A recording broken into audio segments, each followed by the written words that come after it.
My future stepdaughter destroyed my wedding dress. A week before the wedding. I am torn between giving her another chance and calling off the entire event. My name is Emma, and in exactly 1 week, I was supposed to step into a new chapter of my life, dressed in a gown that carried generations of love and dreams, just as my late grandmother had envisioned. The wedding had been everything Alan and I talked about for over a year, ever since he proposed on a chilly but heartwarming evening at our favorite little lakeside spot where we first realized we were in love. But tonight, as I sit amidst the ruins of my once pristine wedding dress, those dreams feel as shredded as the delicate fabric lying in tatters around me. Alan and I met at a time when the promise of new beginnings seemed like nothing more than a distant whisper on the horizon. I was emerging from the fog of a tumultuous relationship, and Alan, similarly, was piecing his life back together after his divorce from Carrie. Our worlds collided one crisp autumn evening at a mutual friend's art exhibition, where paintings of serene landscapes and turbulent seas mirrored our own internal landscapes. From our first conversation, it was clear that Alan was a man of depth and integrity. He shared his journey with candid vulnerability, his marriage to Carrie, their early years filled with love that slowly curdled into resentment and conflict.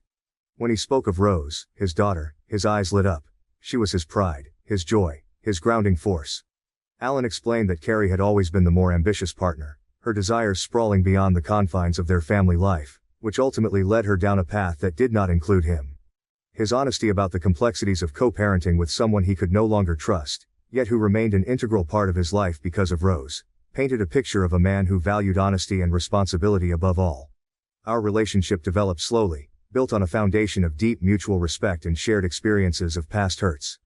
Alan was clear from the start. His daughter came first. I admired this about him. It was one of the things that drew me closer, despite knowing the challenges that lay ahead. Integrating into Alan and Rose's world was not without its trials. Rose was only 6 when her parents split, and her world was irrevocably changed.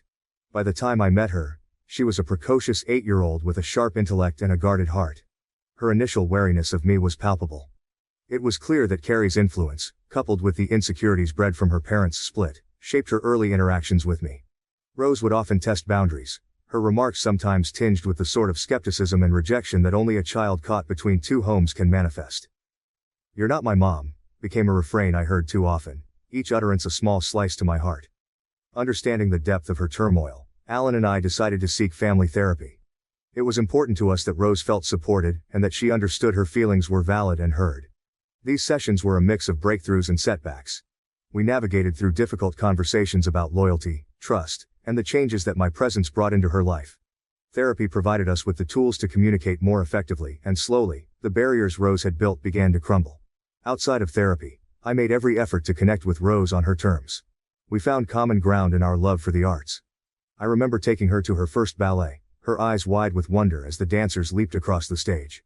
It was one of the first times she held my hand voluntarily, a small gesture that felt like a significant victory in our growing relationship. We also shared a love for the outdoors. Alan, Rose and I would often go on hikes. During these excursions, Rose seemed to relax, the natural world providing a backdrop against which we could all let down our guards. On one particular hike, Rose slipped and scraped her knee. It was instinctual the way I reached out to comfort her, and to my surprise, she leaned into my embrace. It was a moment of unspoken acceptance, a softening between us that felt like a gentle tide pulling us closer together. Despite these moments of connection, challenges remained. Rose's oscillation between warmth and coldness could be jarring.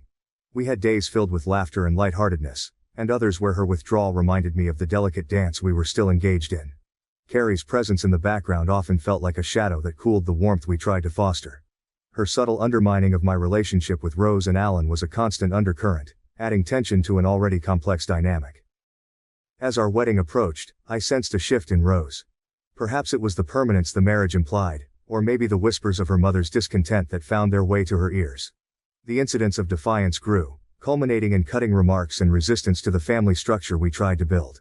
Alan stood by me through every painful moment, his resolve to make this work as strong as mine. Yet each conflict with Rose made me question if I was truly prepared for the road ahead.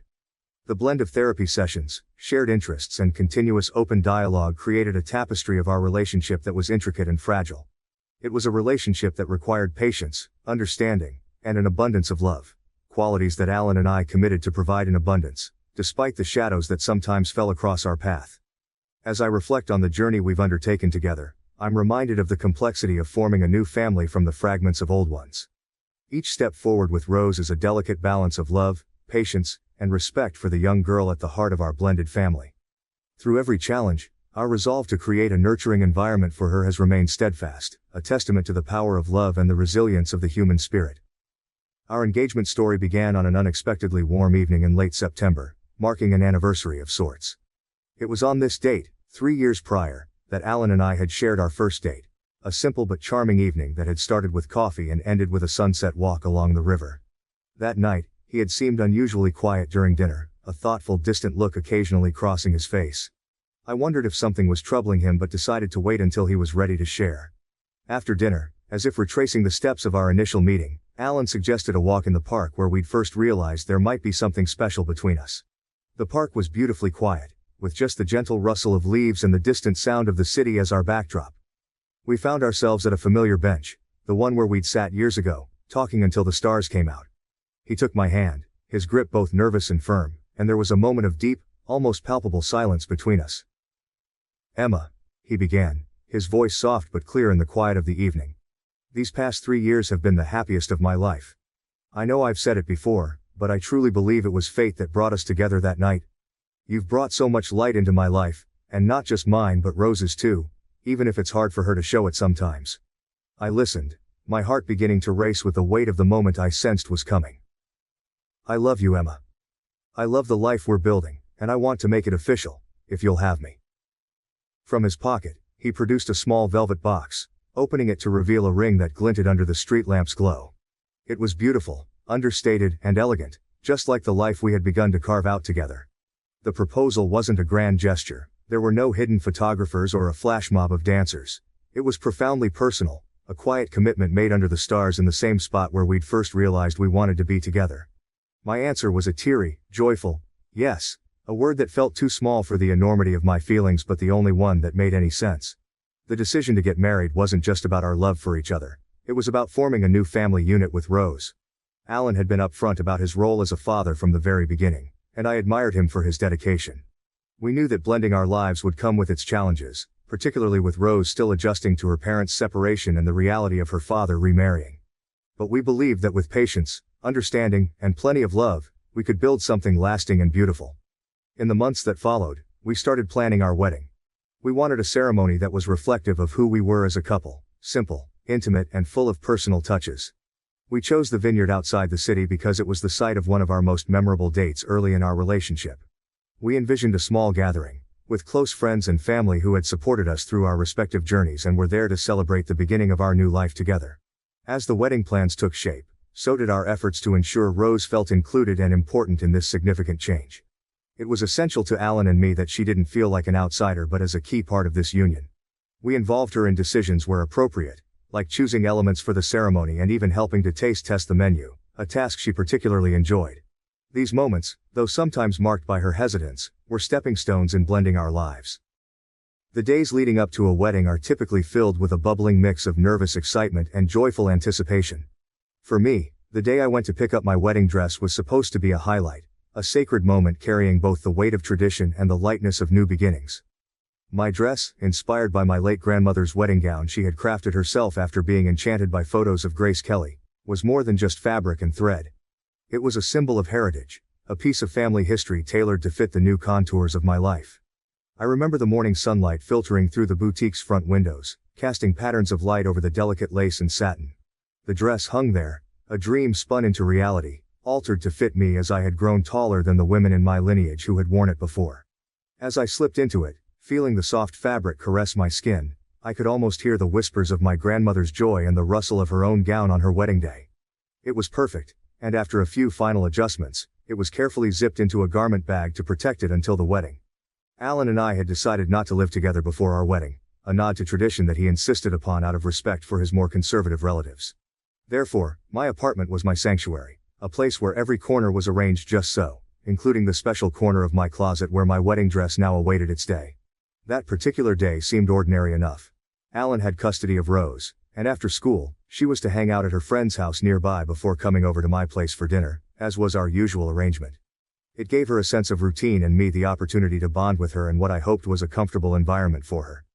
Alan was running late from a meeting that had overrun, and I was in the kitchen, the sounds of a simmering pot and the scent of garlic in the air, when Rose arrived. Her greeting was a casual nod, her mood unreadable as it often was these days. I asked her about her day, received a non-committal shrug in response, and went back to my cooking, leaving her to amuse herself as she usually did.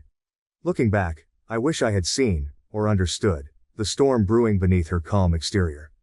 When dinner was ready, I called out to Rose, expecting her to come bounding into the kitchen as she usually did when she was hungry. But there was no response. A thread of unease began to weave itself into my heart as I walked towards my bedroom to check on her. That's when I noticed the closet door slightly ajar, a sight so unusual in my meticulously kept apartment that it sent a ripple of alarm through me. Pushing the door open, the first thing I saw was the glitter, a cascade of sparkling specks covering the floor like a galaxy that had fallen out of the night sky. My heart stuttered, my breath caught in my throat. There, amidst the shimmering chaos, lay my wedding dress, slashed to ribbons, its fabric defaced with splashes of glitter paint. My veil was shredded, pieces of it scattered around like the aftermath of some cruel celebration. The world seemed to tilt on its axis as I sank to the floor, the garment bag crinkling under my fingers, the sound grotesquely loud in the silent room. Tears blurred my vision as the realization that my grandmother's legacy, reimagined into my own wedding dress, was destroyed, a casualty in a war I didn't even know we were fighting. Alan found me there, my sobs a broken soundtrack to the wreckage. His face, when he saw the ruin, went through a rapid succession of shock, pain, and then, settling into a hard line, fury. He went to find Rose, who had retreated to the living room, her expression one of detached defiance. "What were you thinking, Rose?" Alan's voice was a controlled tremor, the kind that spoke of a storm contained but ready to break. Rose just shrugged, her eyes cold, her voice chillingly nonchalant. "What's the point? She's just a fat old cow anyway." The words were a slap, a verbal manifestation of the violence she had inflicted on my dress. Alan's reaction was swift. He confiscated her phone and called Carrie, his voice tight as he explained what had happened, insisting they needed to come together to decide on a consequence that matched the severity of Rose's actions. Left alone, the gravity of the situation began to settle around me like a heavy cloak. This wasn't just about a dress, it was about what the dress represented. My place in this family, the respect I thought I had been building with Rose, the future I was stepping into with Alan. The betrayal felt as sharp and deep as the cuts in the fabric. That evening, after Rose was taken to Carrie's and Alan returned, we faced each other across the ruins of our planned happiness. The air between us was thick with unsaid words, heavy with the weight of decisions yet to be made. "Emma, I don't even know what to say. I'm so sorry," Alan began, his voice rough with emotion. But sorrow wasn't enough, and we both knew it. "Alan, I love you. But I can't live like this. I can't marry into this. Today it's a dress, but what about tomorrow? What about every other day after that?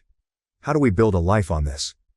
My voice broke, the words tumbling out amidst sobs. I know it's hard. She's my daughter Emma, but you are the woman I want to spend my life with. We can figure this out. More therapy. Different approaches. Please don't let this destroy us," he pleaded, his hands reaching out, but I felt too far away to bridge the gap. "Can we, Alan? Can we really figure this out? Because it feels like no matter what we do, it's never enough for Rose. And I can't help but wonder if it will ever be enough for us." The conversation stretched long into the night, a painful dissection of our relationship, our future, and the family dynamics that threatened to tear both apart. Each word was measured, heavy with the gravity of what was at stake. As we talked, the pieces of my dress seemed to echo back to us the fragments of our relationship, beautiful but broken, full of hope but fraying at the edges. In the silence of my bedroom, the remnants of my shredded wedding dress sprawled out like a cruel tableau. I found myself grappling with an emotion far heavier than the fabric. A deep, seething anger. This dress, imbued with generations of love and history, was more than just a garment to me. It was a symbol of my future with Alan. A future that now felt as tattered as the lace lying in ruins at my feet. For years I've strived to build a bridge of understanding and affection with Rose, Alan's daughter. I have navigated through her cold dismissals, her sharp barbs, and the protective wall she has meticulously constructed around her heart. Despite the challenges, I remained patient and compassionate, hoping that with time she would see me as an ally, not an adversary. But today's actions, the calculated destruction of something so precious. This was a deliberate strike. Not just at the fabric of my dress but at the very fabric of our emerging family. As I sat amidst the wreckage of my wedding plans, my initial devastation gave way to a bubbling, fierce anger. The pain of betrayal from a child I had tried so hard to love was acute. It stung with the sharpness of broken promises and shattered dreams. In this whirlwind of emotion, a part of me wanted to flee, to call off the wedding and leave this chaos behind. Let Alan deal with the aftermath. Let him untangle the knotted mess of his daughter's hurt and hostility on his own. Yet even in my anger, a softer voice whispered reminders of the love and commitment Alan and I shared. He was not just my fiancé. He was my partner, my confidant, and the man I envisioned growing old with. Could I really walk away from the life we had planned together over this? Could I let Rose's actions dictate our future? Alan's reaction to the incident had been one of unequivocal support. He shared in my horror and my sadness, his own heartbreak palpable as he confronted the reality of his daughter's actions. Yet as we discussed what to do next, his words, though filled with concern and apologies, seemed to echo through a haze of doubt that had settled over me. "We'll fix this," he had said determinedly. "We'll find a way to make things right." But the weight of his promises felt heavy, burdened by the countless conversations and interventions we had already attempted with Rose. Sitting on the edge of our bed, the ruined dress laid out before us, Alan reached for my hand. His touch, normally a comfort, now felt like a plea. "Emma, I love you. We can get through this. She's struggling, but we are a family. We can work this out. Please, don't let this end us." His words, sincere and fraught with fear of losing what we had built, tore at me. I loved him deeply, irrevocably. But love, I realized, was not just about embracing someone during the sunlit days. It was also about weathering storms together, and this storm was unlike any other we had faced.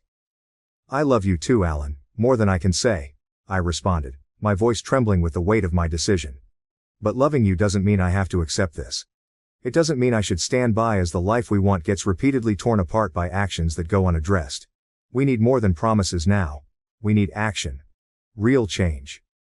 Alan nodded, understanding the crossroads we had come to. "What do you need from me? From us?" he asked, his voice steady despite the uncertainty that flickered in his eyes. "I need to believe that things will truly change. That whatever steps we take next with Rose are not just temporary fixes but real solutions. And I need time, Alan, time to heal from this and to see that change happen," I said, the resolve in my voice belying the fear that tangled my thoughts. The conversation that followed was one of the hardest we had ever had. We laid bare our fears, our hopes, and the painful acknowledgement that the path to healing our family would be long and fraught with challenges. We talked late into the night, not just about the wedding but about what our future as a family looked like. We discussed more intensive therapy for Rose, potentially involving different strategies and specialists who could help us address her actions and our family dynamics more effectively. As dawn crept through the curtains, casting a soft light on the remnants of my wedding dress, I felt a fragile peace settle over me. The decision to postpone the wedding was heart-wrenching but necessary. It was a step back to take two forward, a pause to rebuild not just the trust between us but also within myself. The road ahead was uncertain, filled with potential for both healing and heartache. But as I looked at Alan, his face lined with the same resolve and love that had drawn me to him years ago, I knew that this was a journey we were committed to making together. For better or worse, in the truest sense. Update. The painful episode with my future stepdaughter Rose destroying my wedding dress a week before the ceremony brought a stark lesson about the complexities and demands of blending families. This experience underscored the profound challenges that arise when uniting individuals with diverse histories and deep-seated emotions under one roof.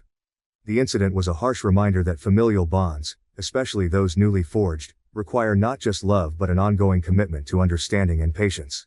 The necessity of robust communication and the implementation of effective conflict resolution strategies became evident as we navigated through this crisis. The emotional turmoil caused by Rose's actions highlighted the importance of addressing underlying issues head-on, rather than letting them fester unspoken. It reinforced the need for setting clear boundaries and expectations for all family members, while also maintaining a compassionate and supportive environment. Moreover, the incident was a profound lesson in resilience and forgiveness within family dynamics.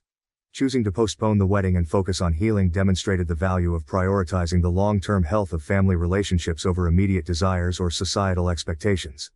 It was a testament to the strength of our commitment to each other and to Rose, showing that the path to a harmonious family life is sometimes paved with trials that test our capacity to forgive and rebuild. In conclusion, blending a family is a delicate dance of balancing individual needs with collective goals. It demands a deep reservoir of empathy, firm boundaries, and an unwavering commitment to navigate through the storms together. The true essence of family lies not in the absence of conflict, but in the ability to come together and grow stronger in the face of adversities.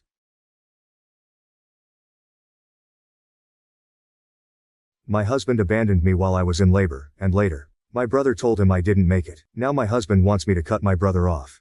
My husband and I got into a heated argument just a week before our daughter was born.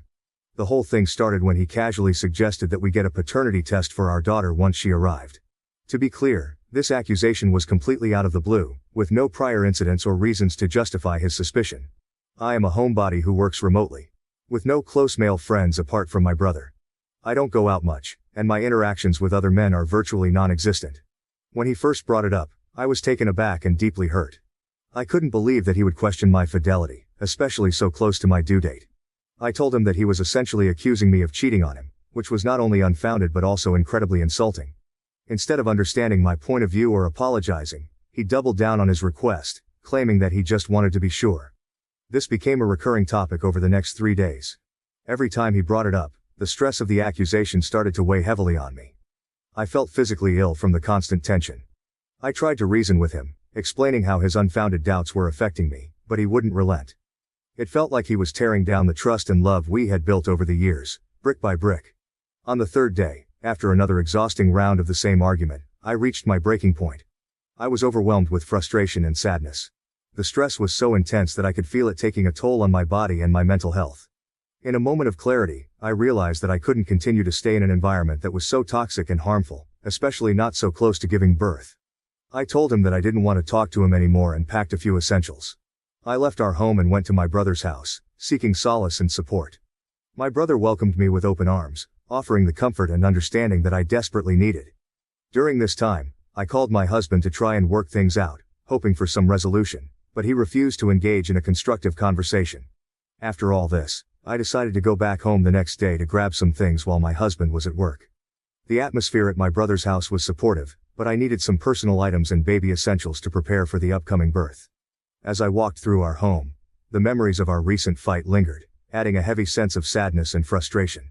While I was gathering my belongings, I suddenly felt a sharp, intense pain in my abdomen. The realization hit me. I was going into labor.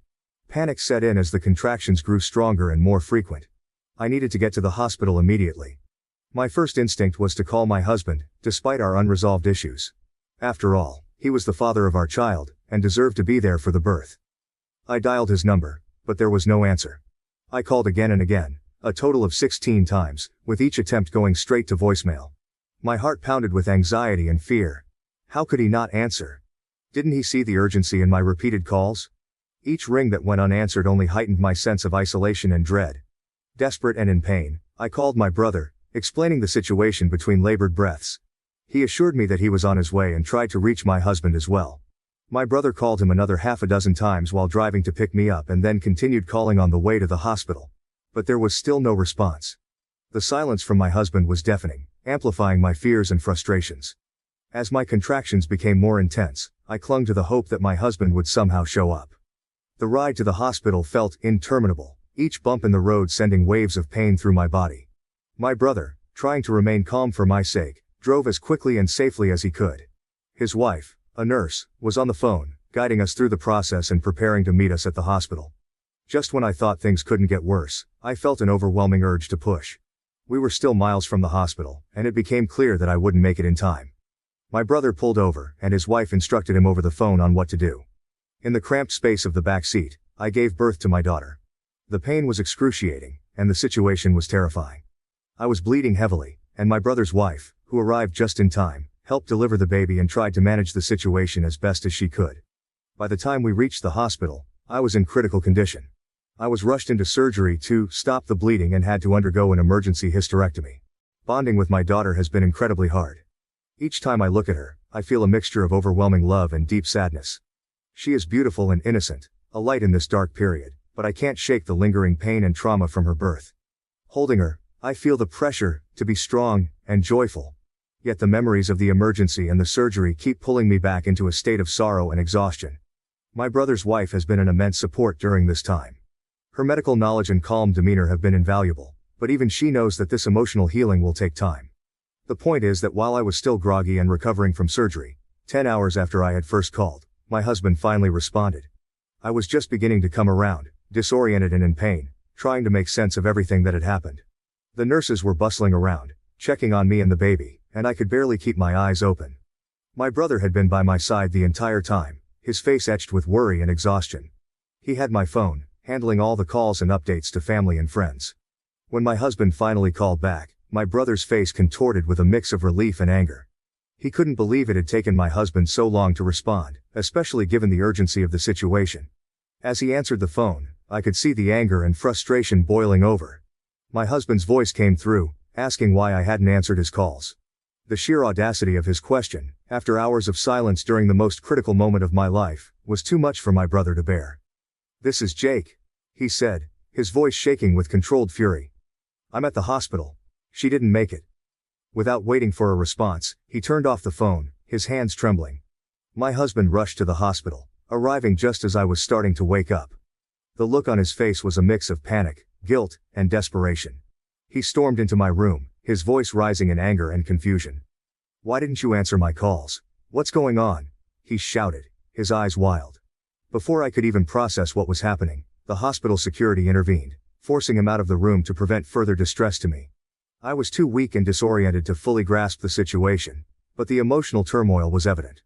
The hospital staff explained that they needed my signature to allow him back in, but I was in and out of consciousness, barely able to focus on anything. My brother's actions, though harsh, were driven by the intense fear and helplessness he had felt during those long hours. He had watched me struggle through labor, bleeding and in pain, all while my husband was unreachable. To him, those 10 minutes of fear he inflicted on my husband were a fraction of what he had endured. My sister-in-law thinks it was horribly cruel of my brother to tell my husband that I didn't make it, but she also believes that my husband deserved a taste of the fear and helplessness we all felt. She understands the emotional roller coaster we went through and, while she wouldn't have done it herself, she doesn't completely condemn my brother's reaction. My brother, on the other hand, stands firmly by his prank. He justifies it by saying that he only gave my husband 10 minutes of the same fear he had felt at my side for over 10 hours. He had witnessed firsthand the agony and danger I was in while my husband was unreachable. Whenever he sees my husband now, he doesn't hesitate to remind him that I nearly died because we waited for him.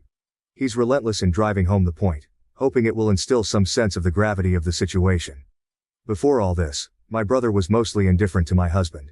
They were cordial but not particularly close. Now, the animosity is palpable. My brother absolutely hates him, and you can see it in his face whenever my husband enters the room. The once neutral expressions are now replaced with a deep, seething resentment. Since the birth, my brother has been visiting a lot. He doesn't trust my husband to care for me properly, while I'm still healing. He makes sure that I have everything I need and helps with the baby, ensuring that I am supported during this vulnerable time. His protective nature has intensified, and he seems determined to be there for me in every way possible. My husband, on the other hand, is furious. He's outraged that my brother won't apologize for the prank and that I won't make him. He believes that I should force my brother to apologize, viewing it as a matter of principle. When I told him that the only reason my brother had my phone was because he wasn't there, he exploded in anger. He yelled at me, his frustration and guilt manifesting as rage. I'm trying to be empathetic, to understand that my husband feels guilty about everything that happened. I know he's struggling with his own emotions, but his reactions make it difficult to bridge the gap between us. I've spoken to my therapist, who has suggested that the apathy I'm feeling is likely general and not solely focused on him. She thinks it's lingering shock from the trauma, a natural response to such a harrowing experience. However, she didn't say much about the prank itself, leaving me to navigate the emotional fallout on my own. My mother-in-law has been texting me to say that my family is horribly cruel for the prank and that I should go no contact with my brother, and now my husband is saying the same. I just don't know what to do. I'm not in a good headspace. It's been hard to be in the same room with my husband and I've been sleeping in the guest room with my daughter. He brought up the paternity once, and I just exhaustedly told him to, either get out of my face or go stay with his mom if he's planning on stressing me out even more. I really don't feel myself. And yes, I am taking the likelihood of PPD seriously and my therapist who has suggested that it may be PTSD too. However, I just want more opinions because I just don't know. This isn't a black and white issue. The fight you had was real, your anger was real, and the anger you feel at your husband is real. Your brother's prank was too far, but not completely undeserving. The big issue is that everyone's pride is still seemingly involved here and there isn't a concrete solution when everyone is pointing fingers. I suggest waiting 2 months to see if either one party humbles themselves or to let it peak. But if they keep conflict going, let everyone know they're cut off. It's not fair to you to have to choose one or another party when it was you in labor, and your life on the line. If it came to a choice at this moment, I feel like I'd choose my brother. He has never let me down and is the kind of older brother every sister wants. He rushed to my side when I needed help the most, driving me to the hospital and staying with me through the terrifying ordeal of childbirth. He took charge when my husband was unreachable. I feel guilty for feeling this way, torn between my loyalty to my husband and my gratitude towards my brother. Despite hating my husband right now, my brother has put his feelings aside to help me. He hasn't mentioned the prank or the incident, not wanting to add to my stress. He's even ignored my husband's anger, staying calm to avoid arguments that would stress me more. His actions come from love and concern for me, without expecting anything in return. Even so, I still feel like I'm not seeing this clearly enough. My husband is my partner, and the father of our child. We've built a life together, and my anger about everything is wrapped in trauma. The betrayal I felt when he suggested the paternity test, his absence during the birth, and his behavior afterward have all left deep emotional scars. My therapist mentioned that my apathy and numbness are likely from the trauma I experienced, not necessarily my true feelings towards my husband. The love and history I share with my husband make this decision very difficult. I'm trying to balance my anger and disappointment with the understanding that he might be feeling guilty and overwhelmed too. But every time I remember those critical moments when I needed him the most and he wasn't there, I feel betrayed, and it clouds my judgment. My brother, on the other hand, has been consistently supportive. He's helped me through this challenging time, showing me what true support looks like. The contrast between his actions and my husband's is stark, and it's hard not to let that influence my feelings. Update. I don't believe this is something we can recover from. I can't imagine being able to heal alongside him, especially since he must have known it was me calling and still hasn't explained why he ignored my calls. I initially thought I would take my time to decide, but I realize now that I don't want to forget the agony of waiting for him, convinced he wouldn't abandon me regardless of his anger. I took the time to think back to that moment before everything went downhill. The memory is vivid and painful. I remember the contractions hitting hard and fast, each one more intense than the last. I was on my knees, trying to breathe through the pain, clutching my phone as if it were a lifeline. The fear and betrayal I felt were overwhelming. With each ring that went unanswered, my sense of isolation grew. I kept hoping, praying that he would pick up, that he would be there for me in this critical moment. But each time the call went to voicemail, the reality set in deeper. He wasn't coming. I felt grossly betrayed and utterly alone. This wasn't just about a missed call.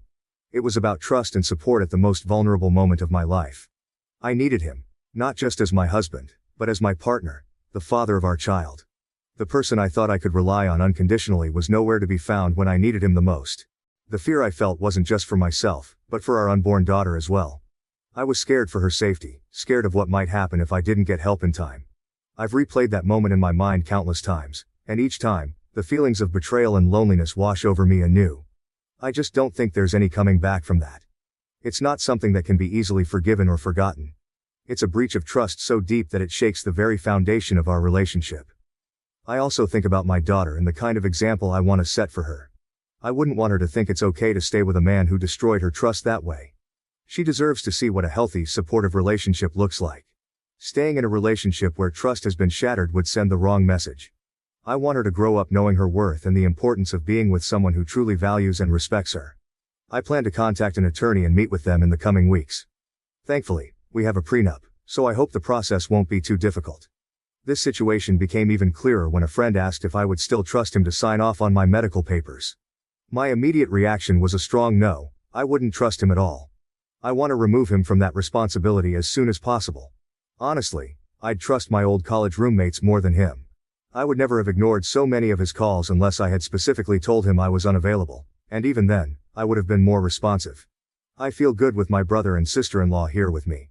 Their presence has been a huge comfort, especially with my sister-in-law being a nurse. She was there through the birth, and her medical knowledge and calm demeanor have been invaluable during my recovery. Knowing she's just a room away if I need anything, gives me a sense of security I desperately need right now. Having them here has really helped us bond in a way we never really had time to before. My sister-in-law and I have always gotten along, but this experience has brought us closer. We've spent countless hours talking, not just about the baby, but about life, our hopes, and our fears. She's been a sounding board for my anxieties and a source of practical advice, from breastfeeding tips to managing postpartum emotions. It's a deeper connection than we've ever had, and I'm grateful for it. My brother too has been a pillar of strength. He's taken on so many responsibilities, from running errands to helping with the baby, and even just being there to talk to. His support has been unwavering, and it's made a world of difference. He's always been my protector, but now, more than ever, I see the depth of his love and commitment to our family. I've also finally told my old friends about the baby, and their responses have been heartwarming. They were thrilled to hear the news and eager to help. They've started alternating visits to come and support me, bringing meals, helping with household chores, and giving me some much-needed breaks. Their presence has been a breath of fresh air, reminding me of the strong network of friends I have, even though we might not see each other as often as we used to. The camaraderie and support from my friends have lifted my spirits significantly. They've been sharing their own parenting experiences, offering advice, and just being there to listen. It's reassuring to know that I have a community that cares for me and my daughter, ready to step in whenever I need them. This collective support has been crucial for my mental and emotional well-being. It's helping me navigate the challenges of new motherhood and the complex emotions surrounding my relationship with my husband. None of this even addresses the paternity test, but I'll get it done for the legal proceedings. So, he'll get what he wants. Anyway, I'm safe and well. And my daughter is healthy and as sweet as can be. She sleeps peacefully anywhere and nurses easily, which is such a relief given how much everything still hurts. Making this decision has lifted a weight off my shoulders, and my sister-in-law has been wonderful in helping us bond. Thank you for letting me write this out. I'm not great at keeping diaries or journals, but writing to people feels different and has really helped clarify things for me. Even my therapist mentioned that I seem clearer and calmer. I might give a diary another try as she suggested. I will now move forward with divorcing him because I no longer trust him as a partner. Trust is fragile and foundational in any relationship. My husband's unfounded doubts and his suggestion for a paternity test not only hurt me deeply but also broke the trust we had built. When trust is compromised, the entire relationship can crumble. It's essential to be with someone who believes in you, without needing constant reassurances of your loyalty and love. Enduring such a traumatic event taught me the value of emotional resilience.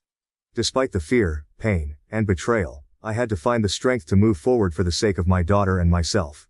Life can throw unimaginable challenges your way, but you must find the inner strength to persevere and overcome them. Thank you for watching. If you haven't subscribed yet, please do so and hit the notification bell to stay updated with more shocking real-life stories happening around you. My partner often shows extreme jealousy and recently became paranoid, believing my new stretch marks were scratches indicating infidelity. My name is Emily, a 24-year-old woman navigating the intricate dance of love and life with my boyfriend Jack, who is 25. We've been together for 3 years, a period marked by highs and lows, laughter and tears, and the steady march towards understanding and trust. Our relationship began in the most unassuming of ways. A chance encounter at a mutual friend's barbecue. I remember the day vividly. The smell of grilled burgers wafting through the air, the sound of laughter and clinking glasses, and the warm summer breeze that seemed to whisper promises of something special. Jack and I were introduced by our friend Sarah, who had been trying to set us up for months. I was initially hesitant, having just come out of a tumultuous relationship, but Jack's easy smile and genuine interest in getting to know me slowly chipped away at my reservations. Our first conversation was about our mutual love for hiking, and it wasn't long before we were planning weekend trips to nearby trails. Those early days were filled with discovery and excitement, the kind of heady rush that comes with new love. Fast forward to the present, and we've settled into a cozy rhythm. We share a modest apartment in the city, a 2-bedroom space that we've made our own with mismatched furniture and walls adorned with photos from our adventures. Jack works as a software developer, a job that keeps him busy but allows for a flexible schedule. I, on the other hand, work as a freelance writer, a career that lets me work from home and be my own boss. Our living situation is comfortable, and though we have our disagreements, we've managed to build a life that feels stable and supportive. Recently, I've been on a personal journey to gain weight. For most of my life, I've struggled with being slightly underweight, a condition that left me feeling self-conscious and often drained my energy.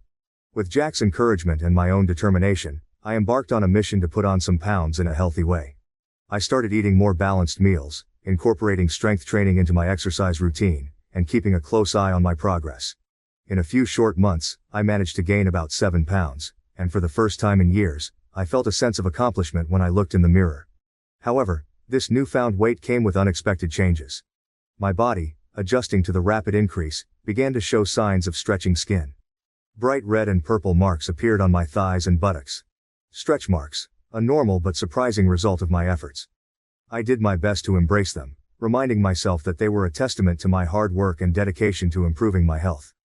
Jack was supportive, often complimenting me on my progress and reassuring me that the stretch marks were nothing to be ashamed of. A typical day in our lives starts with the soft beep of Jack's alarm clock at 6:30 a.m. He's an early riser, often heading out for a morning run before diving into his work. I usually wake up around 7 a.m., greeted by the aroma of fresh coffee that Jack prepares before leaving for his run. Mornings are my favorite time of day, a quiet period where I can gather my thoughts and plan my tasks. I sit by the window with my coffee, watching the city come to life, and then settle down at my desk to write. Jack returns from his run around 8 a.m., sweaty but invigorated. We have breakfast together, a simple meal of eggs and toast, sometimes accompanied by a smoothie. Our conversations during breakfast are a mix of work plans, random musings, and shared jokes. After breakfast, Jack heads to his home office, and I return to my writing. The next few hours are spent in productive silence, punctuated by the occasional query or shared snippet from our respective tasks. By lunchtime, we both need a break. We usually eat together, taking the time to reconnect and discuss our progress. Afternoons are a bit more relaxed. Jack might have a few video calls, while I take a walk to clear my head or run some errands. Evenings are our time. We cook dinner together, experiment with new recipes, or indulge in our favorite comfort foods. After dinner, we might watch a movie, play a board game, or simply talk about our day. It's a routine that we've grown accustomed to, a comforting pattern that reinforces our bond. On the day everything changed, our routine started as usual. Jack had gone for his morning run, and I was enjoying my coffee by the window. The sky was a pale blue, streaked with the golden hues of dawn. Birds chirped outside, adding a melodic backdrop to the quiet of our apartment. I relished these moments of solitude, savoring the warmth of the coffee mug in my hands and the peacefulness of the early hour. I had planned to spend the day working on a new article about sustainable living practices, a topic I was passionate about. My notes were spread out on the desk, ready for me to dive into once I finished my coffee. Jack, meanwhile, had a series of meetings lined up for the day. He worked from home most of the time, his job as a software developer allowing him the flexibility to be present, even if his mind was often absorbed in code and algorithms. The morning passed without incident. Jack returned from his run, flushed and energized, and we enjoyed a hearty breakfast together. We talked about our plans for the day and shared a few laughs over a funny video I had found online. After breakfast, we retreated to our respective workspaces. I immersed myself in my writing, the hours slipping by as I crafted sentences and organized my thoughts. By noon the sun was high in the sky, casting a warm glow through the windows. We met for lunch, as we always did, a small ritual that helped us stay connected despite our busy schedules. Jack had made sandwiches, and we sat at the kitchen table, chatting about our work and upcoming plans. It was during this light-hearted conversation about an upcoming trip to the mountains that Jack first noticed the marks. We had been planning this trip for weeks, eager to escape the hustle and bustle of city life and reconnect with nature. I was excitedly talking about the hiking trails and the cozy cabin we had booked when I noticed Jack's gaze drift downward. "Emily, what are those marks on your butt?" he asked, his tone a mix of curiosity and concern. I glanced down, momentarily confused before realizing he had noticed the stretch marks that had recently appeared. I felt a flush of embarrassment but quickly composed myself. "Oh, those are just stretch marks," I replied, trying to keep my tone casual. "I've been gaining some weight, remember? It's just my skin adjusting." Jack's frown deepened. "They don't look like stretch marks. They look more like scratches." His words hung in the air, heavy with unspoken accusations. I felt a pang of frustration and sadness. "Jack, they're stretch marks. They might look red and angry now, but that's just because they're new. They come from underneath the skin, not from the outside." Michael's eyes narrowed slightly as he examined them, but his expression remained unreadable. The room, once filled with the lightness of a leisurely day, now seemed to close in on us with a tangible tension.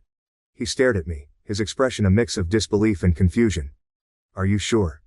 They really don't look like stretch marks to me." I nodded, trying to stay calm. "Yes, I'm sure. You can even look it up if you want. Stretch marks can look different on different people, but that's what they are." "Are you accusing me of lying?" I asked, the hurt clear in my voice. It was the first time in our 3-year relationship that I felt a chasm of mistrust opening between us. He didn't respond immediately. Instead, his eyes shifted away from me, fixing on the floor as if it held the answer he needed. Without a word, tears welled up in his eyes, an unusual sight for Michael, who always prided himself on his composure. I reached out to touch his arm, but he gently pulled away and left the room, leaving me alone with a mix of emotions swirling inside me. The sound of the front door closing echoed through the apartment, marking his departure as clearly as it shattered the peace of our day. The hours that followed were long and heavy. I sat on the edge of the bed, the indentations of his fingers still visible on my skin, replaying the conversation over and over in my mind. I couldn't understand where his sudden doubt had stemmed from. Had I missed signs of his insecurities before this? My thoughts spiraled, touching each memory, trying to find evidence of mistrust I might have overlooked. When Michael finally returned, the sun had begun to set, casting long shadows across the room that seemed to echo the darkness settling between us. I knew we needed to talk, to clear the air, or the gap that had opened up would only widen. "I want to talk about earlier," I started as soon as I saw him. He nodded, his face weary, his usual bright eyes dimmed.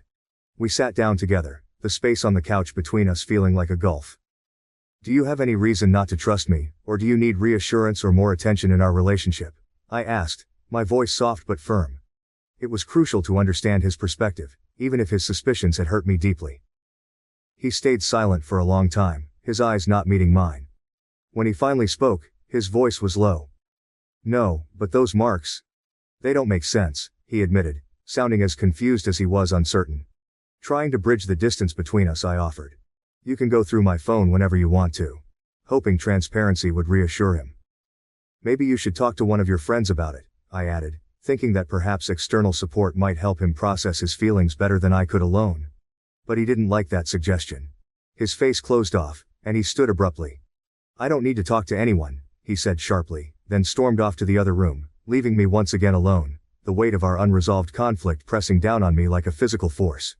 We had not spoken since. As the door slammed shut behind Michael, the sharp sound seemed to cleave the air, leaving a palpable silence that settled heavily around me.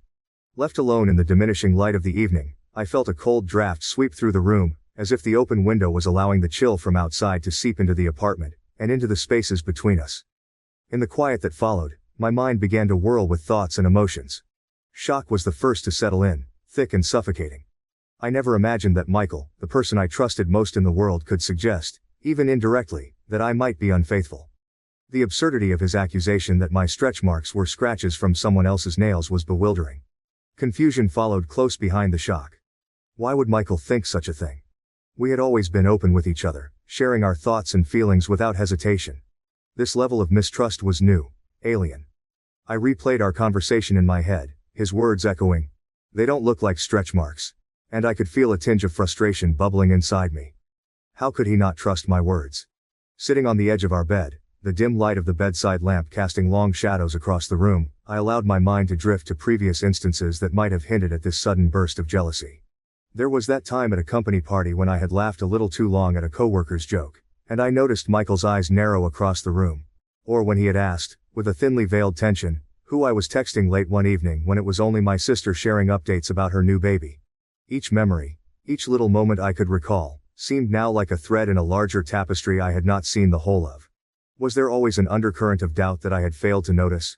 Or was this insecurity something new, something brought on by circumstances I could not understand?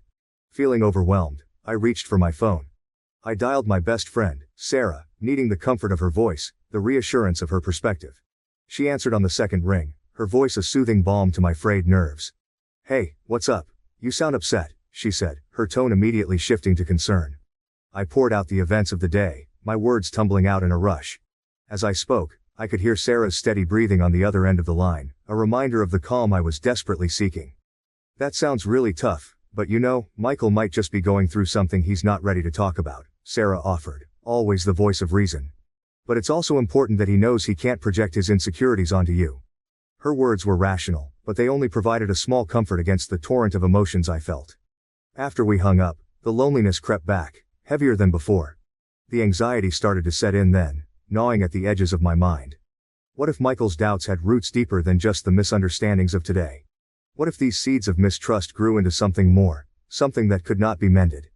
The thought made my heart race, and I felt a profound sadness at the potential loss of something so dear. I felt misunderstood, isolated in my own relationship. It was as if Michael and I were suddenly speaking different languages, unable to understand each other's words, let alone our feelings. The realization was crushing. The emotional toll was more exhausting than I had anticipated. Sleep eluded me as I lay in bed, staring at the ceiling, the shadows seeming to mock my distress. Each time I closed my eyes, I saw Michael's tearful eyes, heard the disbelief in his voice, felt the growing distance between us. The sadness was a heavy cloak I couldn't seem to shed, and I missed him terribly, even though he was just in the next room. As dawn broke, the first light of morning casting a pale glow into the room, I knew something had to change. I couldn't let this misunderstanding fester and poison what we had built together. But as I prepared to face the day, to face Michael, the weight of uncertainty was a constant companion, making each step feel like wading through treacle. The house felt silent and cold when Michael finally came back. It was as if his departure had taken the warmth with him, and now his return brought back not the comfort of his presence, but the shadow of our unresolved issues. I had been sitting at the kitchen table, pretending to be absorbed in a book, but really, my mind had been racing with thoughts about our conversation, about his accusations, and about the future of our relationship. When I heard the door open, my heart skipped. I closed the book and stood up, smoothing my sweater, not sure what to expect. Would he apologize? Or would he continue to doubt me? The uncertainty was gnawing at me. "Michael," I called out as he entered the kitchen. He paused, his eyes meeting mine briefly before looking away. He looked tired. His usual bright eyes were clouded with something I couldn't quite decipher. Frustration, confusion, sorrow. "We need to talk," I said, my voice more steady than I felt. He nodded silently, hanging his coat on the rack and reluctantly joining me at the table. We sat across from each other, the tension thick in the air. "Michael, I want to understand why you felt the way you did today," I began, trying to keep my tone neutral. "Do you have any reasons to distrust me, or is there something else that's bothering you? Do you need more reassurance or more attention from me in our relationship?" He looked at his hands for a long moment before responding. His voice, when he finally spoke, was barely above a whisper. "I don't know, it's just, those marks, they caught me off guard. I trust you, but I couldn't make sense of them. They don't look like what I thought stretch marks looked like." I listened quietly, keeping my emotions in check. "I understand that it was unexpected, but you know I've been trying to gain weight. The doctor said rapid weight gain could cause stretch marks like these." But something had shifted in Michael. Instead of acknowledging the explanation, his face darkened, and his words became harsh, sharp like shards of glass. "No, this doesn't make sense. Who have you been with?" he shouted, his voice escalating as he began to list names. Male colleagues, friends, even distant acquaintances. Each name felt like an accusation, a wound. I stood there, stunned into silence for a moment, my heart pounding in my chest. "Michael, stop. Why would you say those things?" Tears began to form, blurring my vision as I heard him continue. Not just questioning my fidelity, but now attacking my profession. He didn't stop there. His anger spilled over to everything connected to me. My friends, my parents. "And what about your so-called supportive friends? What role do they play in this?" he spat out, each word laced with venom. I felt my own anger rising, hot and fierce. "How dare you?" I cried out, my voice cracking. The hurt was overwhelming. I was shaking, sobbing loudly, the tears streaming down my face. But he seemed lost to his rage, unable to see the pain he was inflicting, his suspicions spiraling out of control. The apartment, our home, felt like it was closing in on me, the walls echoing with the destructive force of his accusations.